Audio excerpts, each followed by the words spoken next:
when it comes to this fight here, we already know what happens. Canelo won. Even though some people, hate Canelo so much that they thought it was a closer fight and that um, Munguia won. But what are you gonna do? I mean, you're not gonna keep these people satisfied. You know, um, I don't know. There's something about the people. Not everybody that hates Canelo, but there's something about some of the people that hate Canelo that just seem like they're unhappy.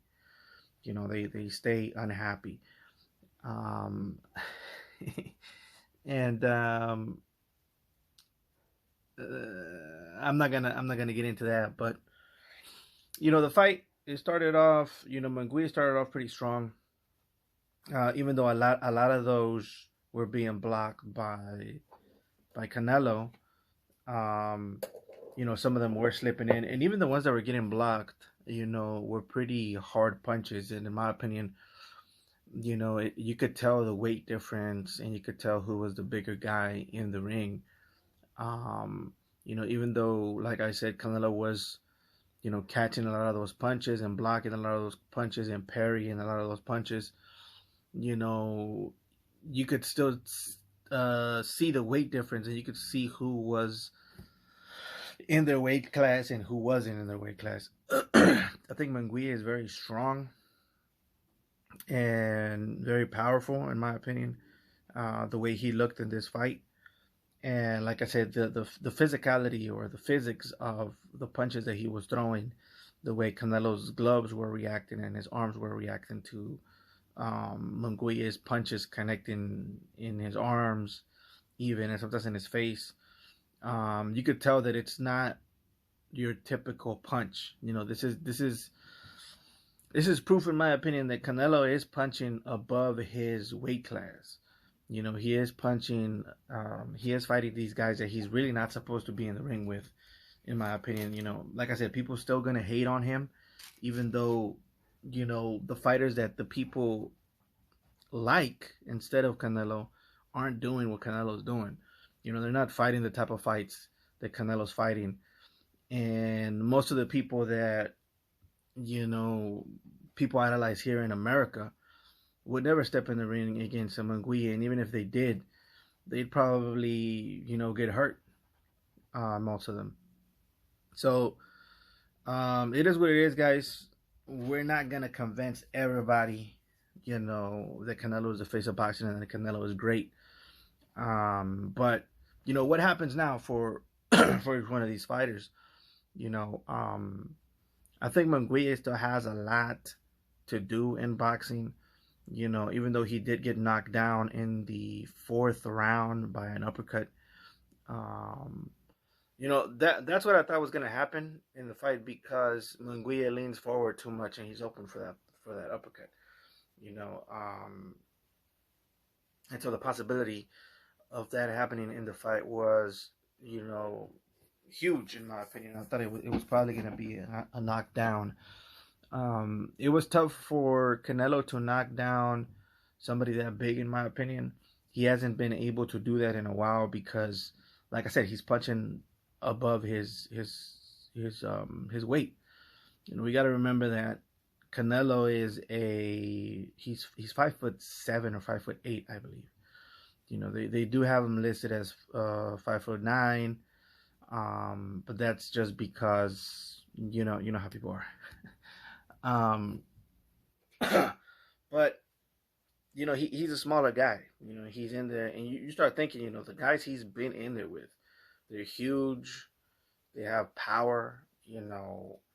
Just because of the size that advantage that they have over Canelo, and Canelo is still either able to beat them or be in close fights against them. And or survive the fights. Um, but like I said, people are not gonna appreciate this guy until he's gone. Um, and that's fine. Now, a lot of people are saying that maybe Canelo's next fight is going to be either against Benavidez, which I don't think it is, or Berlanga. Both of those fights I think are okay fights. Um, If he faces Benavides, here's the thing. The reason people don't think the fight between Canelo and Benavides is going to happen is because they don't think Benavides, he might not get through his opponent. I forgot his name, but people are thinking that him stepping up is a mistake because they think Benavides is a guy that uses his weight for an advantage. And that's most fighters, okay? Like, the truth about boxing is that most fighters use weight as their advantage. The reason the weight cuts are so hard for 99.9% of boxers is because they're trying to punch down. And that's the truth. Most boxers are trying to punch down. So they make the weight cut so that when they rehydrate, they have the weight advantage over a smaller fighter. And that's most of the fighters. So when you hear a lot of these fighters say, "Oh, I'm sacrificing myself to make the weight," and that's because you're fighting in a weight class that's not supposed to be your natural weight. And why do you do that? So that you could have a weight advantage over smaller guys. And that's why everybody's trying to fight Canelo, because they know Canelo is doing the opposite. Canelo's punching up. Canelo is fighting around his weight class, and everybody he fights around his walk around weight. And everybody else sees that, and they know that people are ignorant to the reason why most fighters, the reason why it's hard for most fighters to cut weight is because most of them are punching down. The one guy that's punching up seems to be the main one being hated, and not only that, but being targeted to try and make money off of him. And if they beat him, it's going to be a bigger deal than if they beat somebody their own size, or somebody that they're already bullying wherever they're at. And the same goes for Benavides. Benavides is a big guy, and he's been fighting in weight classes, in my opinion, that don't necessarily are his weight class. He's punching down most of the time. And now that he's finally, going to face somebody who's bigger or as big as him, people are starting to, the people that know are starting to realize that the fight with Canelo might not happen because of the fact that they don't believe that their guy is going to get through somebody his own size. And that's been happening with Canelo since the beginning when he became famous. So you have all of these bigger guys calling him out. Charlo was bigger than him. Both of the Charlos were bigger than him. Triple G was way bigger than him. And that's the reason they want him, is because number one, he is the face of boxing. And number two, he's punching up, and all of these other guys are punching down. And number three, the fame that comes with beating Canelo is, monumental. So that's really what's going on, guys. A lot of people are not going to tell you that because a lot of people want to keep the illusion there so that you could say, "Oh, he's afraid of this guy, he's afraid of that guy," but the truth is that anybody would be afraid of somebody who's bigger than them, except for the few like Canelo. But if he gets through that fight, maybe I believe the fight will happen if they pay him enough. I was going to talk about this, but let me get back to this real quick. So Canelo's asking for a certain amount of money. Okay, now here in the U.S., most people that don't know how to bargain and don't know how to do anything business-wise, they think that Canelo's pricing himself out. But the thing is that you don't price yourself out when you know you have a product that everybody wants. If you know you have a product that everybody wants, you always overshoot, you always overprice, and you let them figure out what they're going to do about it. And if they don't do anything about it, well, which eventually someone will, then you just keep doing what you're doing. That's the way you do it. Now, of course, there's counters to every move. One of the counters is to ignore the offer and act like it's crazy.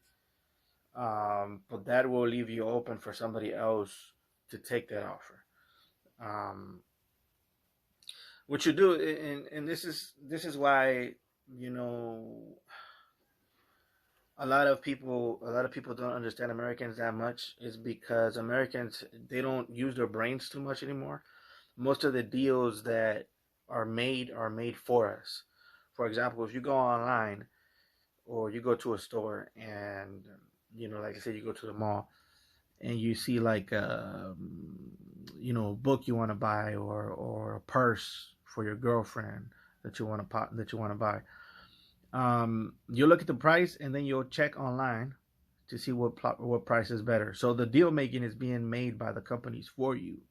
You're not bargaining with anybody. You just see a price, you go online and you compare prices, and then you buy whatever you want. So that's the mentality of most Americans. So when they hear somebody like Canelo put a price down, they just don't bargain. They just don't think that it's even possible to bargain. For them, it's like, can I find it in Amazon? Can I find it, in Wamu or whatever, you know? And that's why a lot of times when you see those guys at the side of the mall, not in the in the stores, but like in the walking areas, those guys, they don't put prices most of the time on their stuff. Why? Because they want you to ask. They'll give you a price. If you don't like the price, they could work with you. But the thing is, these people are not, most of the time, are not from here. Most of the time, they're from the Middle East. Um, and those guys over there, they love to bargain. They still have that mentality of bargaining. And this is why a lot of people don't really understand what Canelo was doing. They thought he was pricing himself out. I personally don't believe he was. Um, but it is what it is. Now, some people see the bigger picture, like for example, Turki Al-Sheikh. I think Turki Al-Sheikh wants to weed out the bad, how can I say, not bad apples, but like, he wants to make the fights that he knows are going to be worth it. And in his mind, Benavidez versus Canelo isn't really that big of a fight, and it's not going to be that challenging for Canelo. I think he wants to see Crawford versus Canelo, and I think in order to do that, he has to get rid of Benavidez. And the best way to do that is to make him actually fight people his own size or above, the way Canelo's doing. You see, like, if you see through what's going on, all you got to do is, if you're real, do what Canelo's doing. And if you do what Canelo's doing, then you deserve to fight against Canelo. And the same, he's gonna do the same thing to Crawford. If he's real, he could beat those guys, and he faces Canelo. And the thing is, it's like a tournament in Turki Al-Sheikh's head. It's like a tournament. It's not like, we want to see this guy versus that guy. No, it's like, he sees it, bro. He sees the end game. He sees the long game, and the long game is, if you can make it through these guys, you get Canelo. And also, with Canelo, you're gonna have to pay him a little more. Not as much as he's asking for, but you have to get close to that price. And he knows the only way he's gonna do that is to play the long game with Canelo. By the way, this whole thing with Kendrick and Drake, I don't know if it's still going on now. um, and I feel like Kendrick is winning because he's making it about his strengths. So it's like, for example, in boxing, right? In boxing, it's like, you got your pure boxers, you got your brawlers, right? You got your mixture of both, which is like a boxer puncher, and and you got everything in between, right? You got like hybrids and stuff like that. In my opinion, Drake is more like a pop um, artist type of guy. He's more about making hits, and he's more about what's gonna sound hot.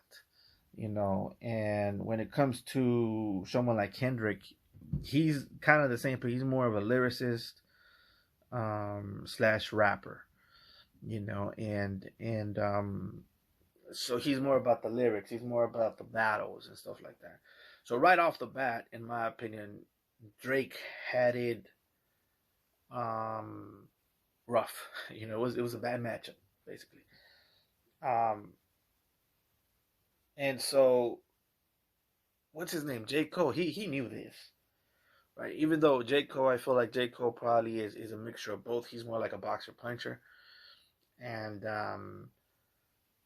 and Kendrick is more like I would say like yeah, he's more like a brawler. He likes the beef. He likes to get rough. He likes to throw low blows every once in a while and get dirty with it. And Drake is more like if it works, and the people like it, that's what's up. But when it comes to fighting, and when it comes to competing in anything, you have to make the other guy fight your fight. And I feel like Kendrick since the beginning, he was at first he was like, yeah, I'm gonna box him a little bit, boom, boom, bah. As soon as he felt like, okay, he's gonna beat me if we go pop. If we go about it as who's popping, Drake is gonna beat me. So we're gonna have to get dirty, personal. It's like my brother used to say, if you can't be pretty, be ugly. If and that's a defensive term. Like some people are very good offensively in the field, right? And they know how to do all kinds of tricks and take it to the paint and do all kinds of twists and turns and all that stuff. But if you can't do all that, then what you got to do is you got to be defensive, and you got to make it ugly. Like any pretty shit you're trying to do and bring into the paint, we're gonna stop that. We're not gonna do none of that. And that's like a sports term, I think, and in like a team sport type thing.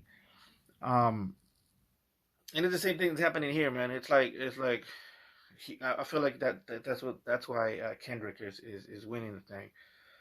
The one thing I don't agree with, and one thing I don't like is, and it's not just in hip hop. It's in hip hop. It's in politics. You see Ryan Garcia doing it. Is to convince people they bring up God, and if the God doesn't get them, they bring up the children. They make it about pedophilia and stuff like that, and it's almost like a cop out for not having talent sometimes.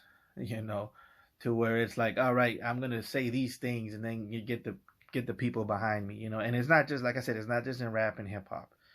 It's in everything. And I personally ain't falling for it. But having said that, I still give it, even though he did say that, I still give it to Kendrick. Um, but let's move on here, guys. I already talked about this. Right, the Inoue versus Needy, Luis Needy. Um, Now the fight, I thought he knew it was gonna win, but I did think it was gonna be challenging for him because Nitty he has this like thing to where he does unexpected things and he can pull off victories when you don't expect it. Um, and I mean it didn't disappoint. And I believe it was the first round. I didn't see it, but I did see the highlights. Um, and Inoue, he was a bit too eager. I think this was called Vengeance or something like that, or someone called it Vengeance because Luis Neri popped positive for he either popped positive or he came in overweight against one of his friends. Um, and the thing is, like fighters, I don't know if fighters mistakenly believe that if somebody pops dirty, that means that they can't fight, or that it's because of him popping dirty that he did what he did. And the thing is that's not always necessarily the case. And I think Inoue thought that. I think Inoue said, okay, now he's not dirty. Now it's in even terms. This guy probably sucks. I'm just gonna go in there and just run through the guy, just bum rush him. And he found out that that wasn't the case, that that wasn't going to be like that, that he was going to have to box Nitty in order to beat him. And he did beat him, but like I said, he caught a bit of reality, at the beginning of the fight there. But Inoue is definitely, forced to be reckoned with, in my opinion. When he boxes, when he moves around, and uses a little bit of his athleticism. The thing is, when he doesn't focus and he thinks that he can just beat a guy and he's overconfident, I think that's going to be definitely his weakness, in my opinion. Anyways, guys, that is going to be it for today. I was going to talk a little bit about Ryan Garcia, but um, well, this is a question for the people, guys. If you guys want to comment in the comment section about Ryan Garcia, I have a question for those of you that know about PEDs. I know a little bit about it, and I know how certain things work, um, but I am not an expert. So if you guys want to enlighten me in the comment section, please do. But a question that I have is, the PED that Ryan took, and I don't want to give answers or possibilities of answers, because these questions are legitimate questions that I feel like the associations that are making these drug tests need to answer, and a lot of people I don't feel like are asking. Um, and like I said, I'm not on Ryan Garcia's side. I'm just, I'm always gonna play devil's advocate, and I'm always gonna try to be a defendant, because I feel like in this day and age, that's the only way to go about situations like this, in any situations, is because most people are accusers. Most people have the mentality of an accuser, especially when it comes to, people that are not necessarily loved, by anyone. You know, um, yes, I'm talking about Ryan Garcia and other things as well. But, and this is the question. It's like, how long does it take for this particular PED to function? That's very important in my opinion, because if he popped negative the day before the fight, positive, sorry, the day before the fight, does that mean that the effects of the drug helped them in the fight, or because from what I know about steroids, just like this, depending on what steroid it is, but if it's like one of these like speedball or the one he took, what happens is you take the steroids and you go into working out. You do whatever it is you're gonna do. In this case, it's gonna be boxing training.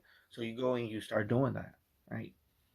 But it's gonna take, at least in my opinion, a month for that to take effect. And then the day of the fight, hopefully it's cycled out. And if they test you, you don't get that. You don't pop positive for it. Okay. Now this is part of the reason why I think a lot of fighters come up, quote unquote, injured the day of the fight and they have to postpone it. You guys know what I'm talking about. But the thing about it is this: the thing that doesn't make sense to me when it comes to Ryan Garcia is that he was tested constantly during this camp, because, like I said, people thought that he was on coke, and people thought that he was on drugs, and they even gave him psychiatric evaluations. So they tested him for all kinds of drugs, and they said repeatedly that he was clean and there was no drugs in his system. Okay, now, either, in my opinion, the way it's looking now, either somebody um set him up, right, or Vada or Water, whatever it is that's testing him, they suck. Or if he's that stupid that he thinks that a steroid, if you take it a week before, it's gonna help you within the fight. Because I don't think it is, bro. I really don't think it is. You have to work. Like, you don't just take steroids. It's not like an energy drink to where you take it and then you're gonna be faster and stronger like that within a day. Now I know somebody's gonna say, "Oh, they just caught him on that day. It doesn't mean he took it that day." it still doesn't matter because depending on when was his last test before that test, that means he only had a week. He only had a week to gain the muscle that he was supposed to gain and the speed that he was supposed to gain. I'm saying, is that even possible? If not, then something's going on, dude. Something's going on in this situation that doesn't make sense, in my opinion. Either somebody put something in one of his supplements, it's an inside job or something. I don't know, I'm getting conspiratorial, but you have no choice but to get conspiratorial when you start thinking about it. You know, and like I said, I don't like Ryan. There's a lot of things that he does that I don't agree with. But it does seem suspicious